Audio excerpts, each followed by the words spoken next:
It's your president and vice president. of SFL As you can see from the title, we made a comeback with our podcast titled Crisis Era. Crisis era? And as I said in the last episode, I'll be your host of today's video. And without further ado, we'll be presenting you with the second episode of the podcast. But before we start discussing, as always, we have to give a disclaimer that we'll be talking about experiences related to microtrans, trends in general, and trans and the rise of consumerism. And we'll be also talking about cancel culture. So without further ado, VP, do you want to take it? You want to take the floor with the microtrends or in trends in general?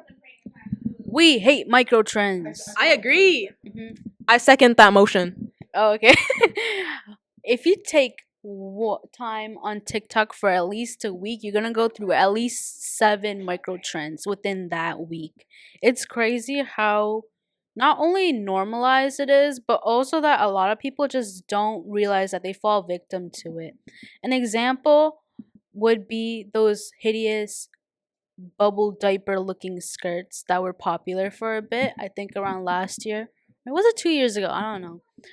I still see people wearing those. Yeah, and it looks a little funky. But hey, no hate to your fashion. If you can rock it off, that's SZA was rocking it, I guess. perhaps.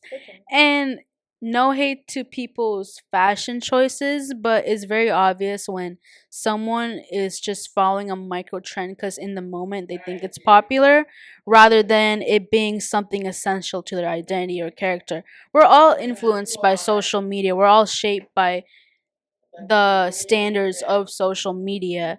And that's not a bad thing because it's okay to get inspiration from other people for your own identity. But it's so common for individuals to just simply follow along like sheep to things just because it's trendy or because it's popular that it literally shapes their perception of how they view that item. Oh my goodness. Dios mío. Anyway, the issue with micro trends is just how easily people not only fall for it, but also how they instantly switch up when someone's like, hey, I do not like this thing. It's kind of ugly. Because in itself, being against something can also be a micro trend. My example is going to be Love Island. I personally don't like that show, but I kind of been keeping up with it on TikTok. And at first, people are all like rooting for. What's her name? Yeah. Watching Love Island all of a sudden is a trend, or at least a micro trend, because nobody really cared about Love Island until it became something to talk about. Because there's Love Island in the UK or whatever, and I knew about that last year somewhat, but it wasn't a trend to talk about it. But now that season 7 of Love Island USA or whatever it's called is out, it's all I see on my feed, and it's like no hate, no shade. You can keep up with your shows, but when something is so normalized to talk about, hey, K-pop Demon Hunters. I'm low key. I'm the type of person that will not watch it because it's a trend or something trendy, and that's not to say that it's a bad show or a bad product or anything like that. I just don't want to fall victim to being labeled as trendy, which there's nothing wrong with following trends, but we thought that it just brings rise to consumerism, and it really depends on what you're doing. I'm not saying watching K-pop Demon Hunter or Love Island is contributing to consumerism, but if that leads you to buy things just because one of the contestants are promoting it, or going to KFC just because they went to KFC after getting kicked off the show, then that is contributing to the rise of consumerism. And another example of that would be Labubu's. I don't care what anyone says. We've seen this before with Cabbage Patch Kids or Lala Loopsies or Barbies, depending on the time. Hello Kitty, yes, that's another micro trend we've been seeing where people are buying up a bunch of Hello Kitty stuff at the store and reselling it for 300% of the price. Like, are you sure you find it cute, or is it because it's trendy that you like it? I know Hello Kitty is very cute, and a lot of people like Sanrio characters, but half of you didn't even watch the shows or even consume the content until 2025. So, But it's like it's not just that, it's people buying into it just for the purpose of reselling the stuff. And that's goes along with the micro trend of those beaded handbags at TJ Maxx where people are buying them in mass and then wondering why they're not selling. Honey, they're not selling because there's 50 other people on Etsy doing the same thing as you and marking them up 30%, and it's doing things like that is just contributing to the rise of consumerism where you know what you're doing may go out of style in 2 seconds, but you're going to continue on doing it because you only think about the short-term economic gain, or you do it because you want to be popular or you want to be famous, or it's things like that where you know what you're doing but you're going to continue on doing it because you get some type of gain out of it. And when I think about the rise of consumerism, I think of it being like you trying to chase success or chasing the opportunity to be in style, but by the time you get in style you're already out of style because there's a new micro trend or trend that just surfaced, right? And there's nothing wrong with following trends, whatever, like my VP said, whatever helps you get inspired, but when you're doing it for the wrong reasons, then that's not inspiration. Additionally, there's no point. Like you can be your own person without looking towards social media to find a sense of being, if that makes sense. It's like you can like Labubus. You could have liked them before they became a popular, but because of the micro trend or because of a trend in general, you can be labeled as a trend hopper, and that's not really fair to the people that have genuine interest in the things that are becoming popular. But some of the stuff that has become popular, like that Brazil T-shirt for no reason, what is the purpose? What is the goal? It's things like that where it's like, oh, you see a famous person wearing it, so now it's hot stuff. It's like y'all did not Crocs. Hey, no hate, no shade to Croc wears. That was me like almost 20 years ago, but that was me over 10 years ago, and it was things like that where ain't nobody care about Crocs. We were rejects if you wore Crocs, but now Crocs they were the trend. They were everything that people wanted. My algorithm is not filled with that that many trends. Obviously I see the Love Island stuff, but from beyond that it's just stuff that I'm interested in, which can be a problem within its own self. back to my Love Island talk. There's also an issue with micro trends with people themselves rather than products. Like at the beginning of the Love Island show, from what I know, a lot of people hated one of the girls. Her name is Huda because I guess she was problematic with her first boyfriend. And then halfway through, everyone switched up and they love her and they're like, she's the best person ever. But towards the end, I guess she messed up again because she broke off with Chris, I think his name is. And people started switching up, but then other people, because of sunk cost fallacy and investing so much love into her, they couldn't accept the fact that she did have flaws. And it's just this over idolization of people that causes a lot of followers to become blinded by trends or influences. That's a different video entirely. Yeah, we're not gonna get into over idolization yet. That's too much of a topic. Related to Love Island too, there was this one girl that went on social media to say that she had a relationship with one of the male contestants, and everybody was hating on the guy in the comments because they were confused on how you're gonna have a relationship with this one girl and then break up with her just to get on a show. But then when it turns out they were just in a talking stage, it was a situationship, as you will, which that would be a whole nother video. Situationships. But anyways, the point is people will switch up, and like my VP was saying that people are sort of a micro trend or a trend within themselves because they will hop on and hop off a bandwagon with the quickness once it's convenient, because hating on something can just be the trend itself, because people can hate on other people or products and then realize or even deep down know that, hey, that's not okay, but since everybody else is doing it, I don't look too bad. And it's stuff like that where whether it be Love Island or Labubus or whatever the case may be, it's just going back to the fact that people are doing things for the wrong reason. I say you can be a D1 hater for Labubus for all I care, but don't do it because everybody else is doing it. Be a hater like me because you genuinely don't think that the rise of consumerism is okay. Simple as that. And you could just simply not consume that type of media. Do yourself a favor instead of surrounding yourself by micro trends or things that make you displeased with a certain individual or product or anything. Just log off. Hop off the socials. Go outside. Touch grass. Yeah, and another thing I noticed is that people always hate on microtrends after they're over.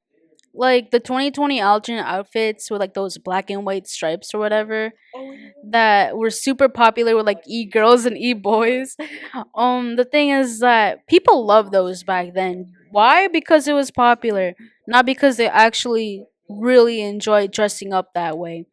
And then years later everyone switches their styles and they're like, ew, why did I ever dress like that? That was so gross. Now I'm all coquette because that's popular.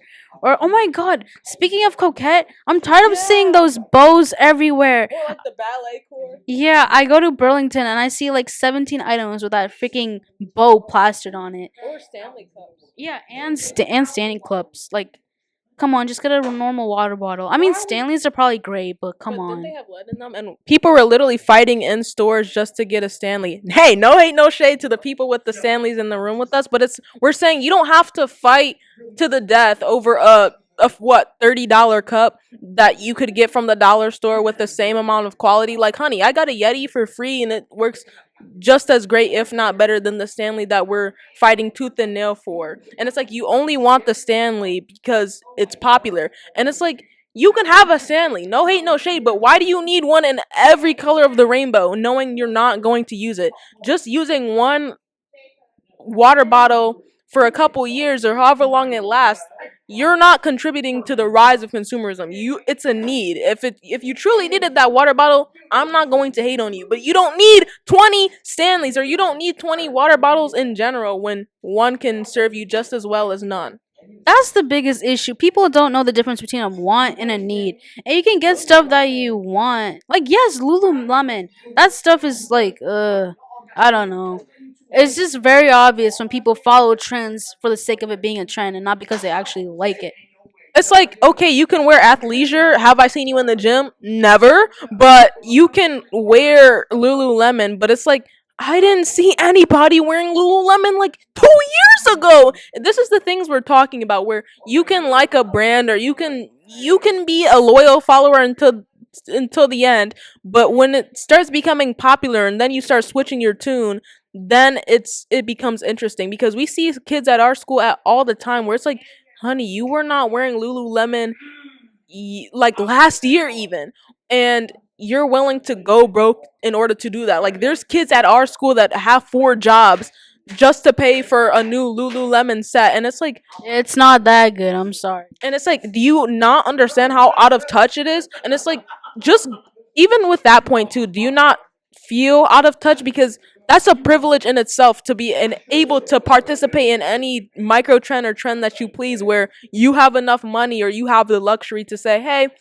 I don't want to buy Lululemon today. I want to buy a Labubu, or I want to buy 30 Hello Kitty cups at Target so I can resell them on Etsy. And it's things like that where a lot of times participating in these micro trends or trends comes with privilege. And there's a very specific demographic that I've seen when it comes to a majority of these micro trends and trends. Am I going to name them? No, because no, I'm not going to do that. Additionally, it's hard because I'm not one to gatekeep, because you can do whatever you want within reason. But what I said before, like, the kids at our school have the privilege to just switch up whenever they want to. It's also the same kids that could keep on continuing to contribute to the rise of consumerism because they have the funds in order to do it.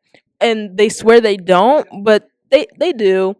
And with that, it's the same kids that live in $500,000 houses that are also buying on like Shein or Temu or AliExpress, and it's like, gang, I do that not because I want to, but because it's the only clothes I can afford. Yeah, I can go thrifting, but there was a time where thrifting was a trend too. Like, you can't win. It's like I've been thrifting for years, but then became a trend, and then after that, they started hiking up the prices. So it's like, yeah, I love to thrift like the next guy, but not when it costs $30 for a shirt that's been sitting there for 2 years, or shirts that you got from Shein. It's like, why would I pay $10 for a shirt from Shein when I can just go on the same website and get it for $2? And we know that Shein allegedly steals designs and works from other creators, but again, I can't go on their websites and spend over $100 on one item. It's not a luxury for me. And yes, I'm increasing my consumerist habits by using fast fashion. But when you think about it, Lululemon, Zara, H&M, all of these brands that we swear are high end, honey, that's still fast fashion because they're made in allegedly factories in China or India or place Bangladesh, where you can get cheap stuff and pay people little to nothing, and child labor too. Yeah, all in all, but there's another question that comes with that, and it's the fact that how do you even distinguish from whether you're influenced by something because it's a trend or if you actually like that certain item? I feel like even I struggle to see that because I'll be honest, I fell for that coquette propaganda too. I really like those bows, and I really wanted them, but after a bit, I was like, they're just bows. I gotta get out. I gotta stamp out of it. Yeah, I think it just comes back to knowing yourself. If you don't know yourself, you can fall victim to some of those micro trends and trends where I've fallen for the same thing. Let me give an example. Crocs. I wanted them because everybody wanted them, but when I thought about it at the end of the day, I was just like, am I gonna wear them? Nah. Do I already have enough shoes? Yeah. So it was really understanding myself enough to be like, do I really want to pay $70 for pieces of plastics and then some accessories that I'm probably gonna lose in 2 seconds? No. And it's like, yes, I do love my shoes. I love my fashion, but at the end of the day, I'm sufficed with what I have. Do I change out my closet and do I add? Do I subtract? Do I divide? Do I multiply? Yes. But the thing about little old me is the fact that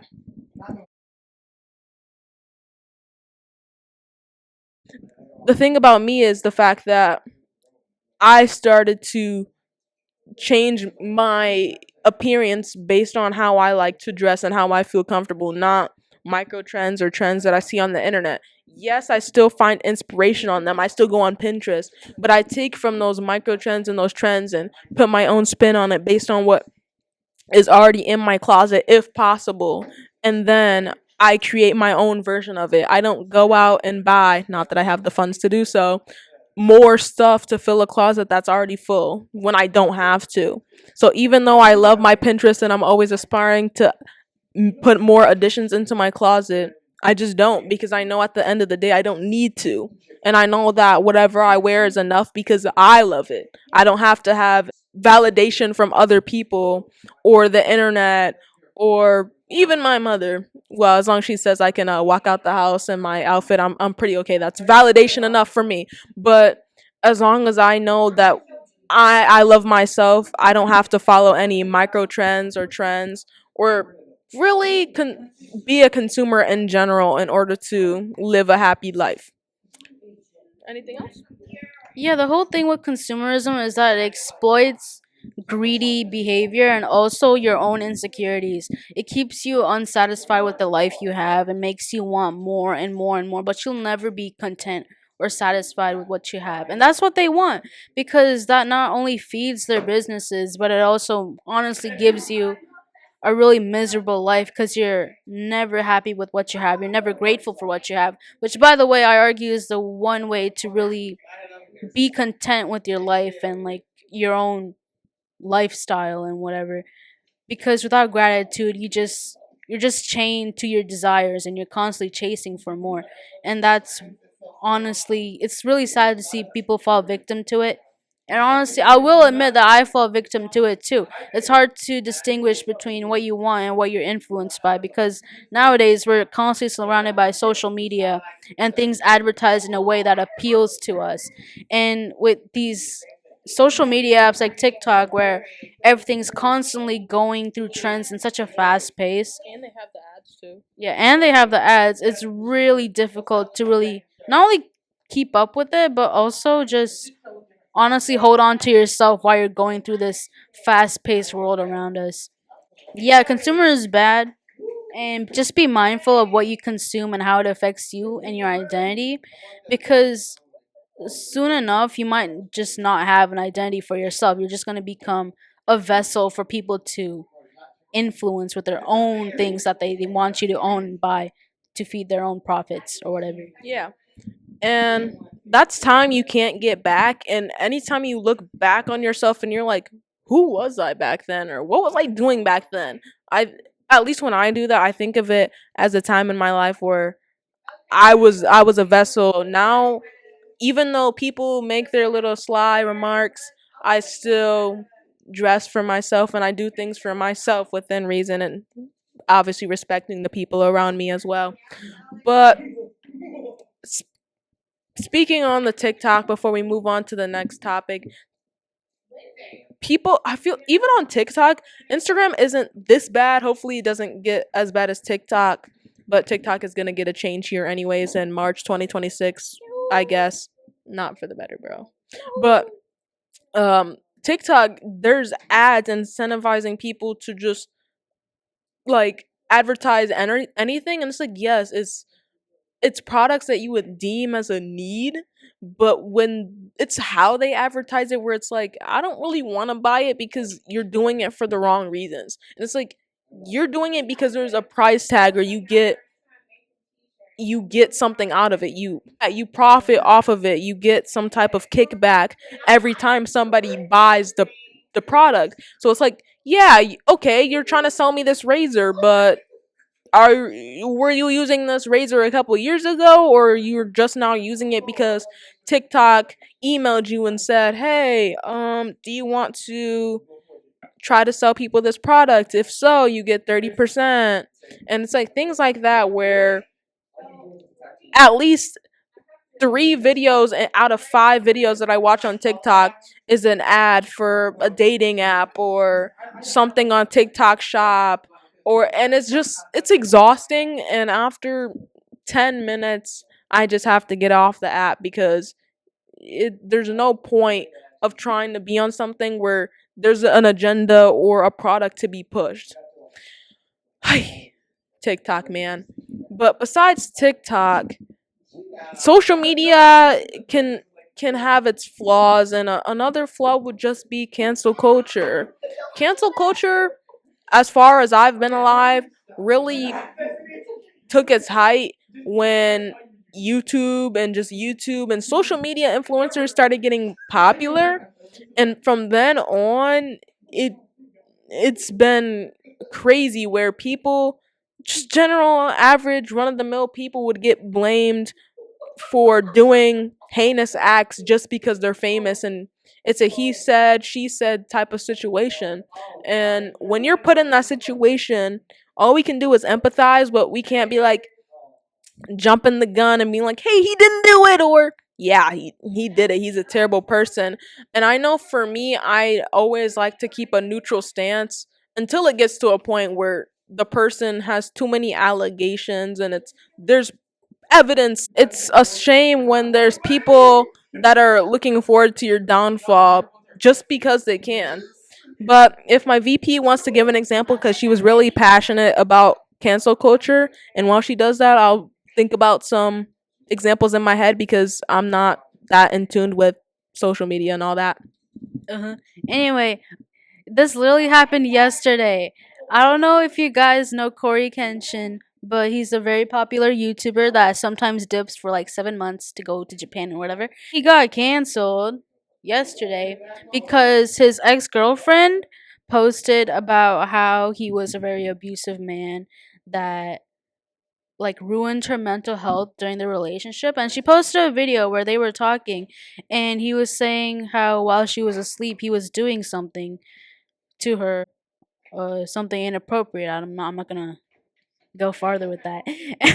You get what I mean. Literally, there was a lot of speculation going on because the girl that posted not only is she talking about this 8 years later, or like how many years later after that situation, but she presented it in a way that had a lack of clarity. And the next day, she confirmed in a very bad way. Sorry, in a very bad way that it wasn't essay. It was just mental abuse, which is still wrong. And I'm not justifying Corey for what he's done. But at the same time, the way she was attempting to cancel him in a really brutal way in order to drag him down and completely demolish his reputation simply for the clout and to call him out just because it brought her attention just shows how this behavior is supported by cancel culture because people were extremely quick to cancel Corey for that, and people didn't check the facts. People didn't wait for like more information and immediately like put out the allegations, and it showcases how people really don't fact check during their canceling activities. They just jump the wagon with what everyone else is saying, and they don't really try to verify the information or really try to find any like reasoning for any weird loose ends that the person presents for why a person's being canceled. And again, I'm not justifying Corey. And honestly, I feel as if people just have this issue with not fact checking, and that's the biggest issue in cancel culture because some people just wrongly get accused of things they didn't do. What my VP was saying, people will blatantly say, "Oh yeah, I just I couldn't quite put my finger on it, but now I have a reason to hate this person, so I'm gonna do that." And it's like, what are we talking about? It's like, yeah, there's genuine people where there's people where I've been like, I can't put my finger on it, but I know you're a bad person, but I'm not gonna sit here and pray and wish on their downfall and say in the comments, I told you so. I knew they were a bad person. It's like you don't do that to people. Now if there's evidence and there's evidence to say, yeah, they're really a bad person, then I'm gonna be like, hey, I told you so. I don't know why you still have supporters, which there are a lot of content creators where they're genuinely terrible people, but then they still have a platform, and it's mind boggling to me. But those are instances where cancel culture, it does its thing until it doesn't. If that makes sense, where there's people that will disappear as a result of cancel culture, but then come back and everybody's like, you left because of this? Oh, looks like we forgot. And it's like, because you took your 6 month hiatus, that is equivalent to you being a better person? Question mark? If it's like cancel culture for no reason, it cancel culture does bad things to good people, but then it barely works for bad people. And it's irritating as a fan of some people that get canceled when there's creators on this platform like a makeup artist or a faceless YouTuber, or there's a lot of bad people that think that a 6 month hiatus allows them to just redeem themselves when it clearly doesn't. And it's like you have so many allegations or proof that you're a genuinely terrible person, and then when you come back and act like one, nothing happened, and you have no remorse for the people that have fallen victim to you, it's like I that just makes you a whole different level of bad, if that makes sense. Have you ever experienced anything like that where you've seen somebody get canceled and then they just come back and they act like nothing happened and they're a new person? It's like a rebrand. That's the thing with cancel culture. People are so impermanent with their like opinions as well because they're just following things. They're not actually forming their own ideas and stances on things that are actually happening in the world. It's really sad to see how people are just mindless sheep when it comes to cancel culture. I agree. Like there have been a lot of people. I watched. Well, I don't. I try to stay out of drama because that's not my life. I know that cancel culture affects a lot of people. Like I'm gonna stay out, but I'm also not gonna form my own opinion without all of the answers. Especially when people 9 times out of 10 come out and be like, "Yeah, I actually exaggerated that," and yeah, I actually full out lied just to ruin somebody's life. And it's like with the Corey X Kenshin situation, as an outsider, like I know of him but I never binge watched his videos or anything like that, so it's just being mindful of a time and place. It's like, yeah, somebody can hurt you, but what you don't have to do is not move on. It's like you could have ended on bad terms, but if he was genuinely a bad person and didn't be better, or like you said, he was a hornball at the time, and according to the fans he improved himself, he's no longer that person, then you coming out 8 years later or whatever kind of defeats the point of the progress. And you could have handled that off record, off camera, off social media. And that's a problem that a lot of people have with cancel culture, because you do things with an intent, because a lot of these things can be handled off platform. But obviously there are situations where, hey, we can't necessarily do that because they blocked me, or this was toxic and I need this to be out to the general public because they're not a first time offender. And it's things like that where I sympathize, I empathize, and I understand. But bringing something up like maybe almost a decade later, I don't know.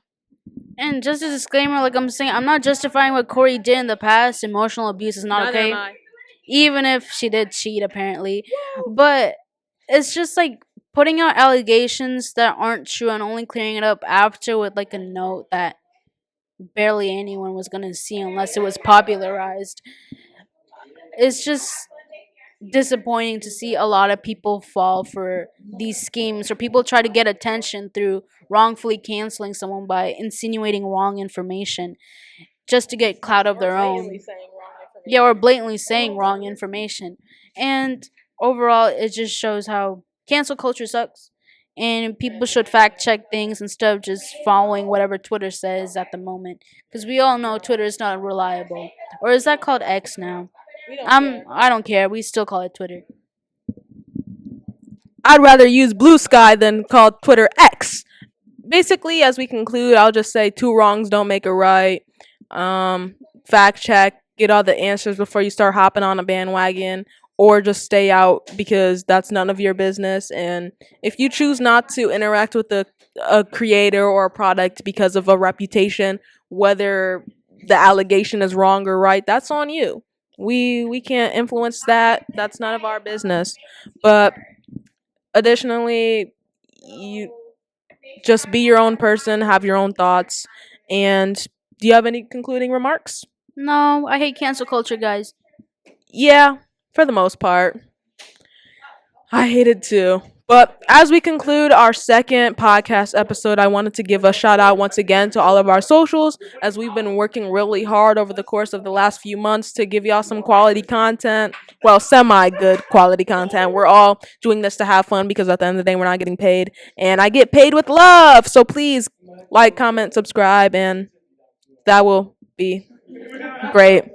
And anyone is welcome to come on the podcast within reason, but don't forget to check out the other single family living social medias like the YouTube, where we repost our SFL YAB TikToks and highlight some of the things that the Youth Advisory Board and SFL in general has done. Additionally, follow Detroit SFL on most platforms like Instagram, as well as us at SFL YAB on Instagram. Also, follow us on TikTok at SFLYAB4 because we don't know that password for the other account. And I just say please and thank you, and I hope you enjoyed in advance. And peace, love, stay safe. Bye. Ban Labubu's, ban cancel culture. Bye. And we hope you enjoyed today's video. Bye.